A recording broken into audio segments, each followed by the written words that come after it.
The same way some women assuming the financial responsibility in the home, maybe when the man is struggling, right, triggers resentment in males, is the same way assuming the spiritual responsibility of a man that is not leading his spiritual responsibility will still trigger resentment in him. You go here. Solution. Every woman go more and mad. A guardian angel. Don't accept a man that is less than he can be, because that will stop his development and tomorrow he will despise you. When a woman wants to return the financial responsibility she has carried, she starts to insist on carrying his responsibilities. She can loan him money, but make sure he knows it's a loan and that she'll be expecting it back, even if she doesn't get it back. Call him and admit he made mistakes by assuming the responsibility is out of duty, but that it's his role and you're not usurping him. See and you are now actually poem. Same in the spiritual role. Start leaving your problems at the foot of his ikenga. Everybody knows how to guard their own more, talk to their own spirits. So as my OG used to say, apply yourself and walk that man back into his role. Your body can't carry what he has to do.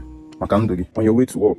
But the holy is where Mele go for play it in the car and repeat. Jane or more. Or you go more. Prayer. Call.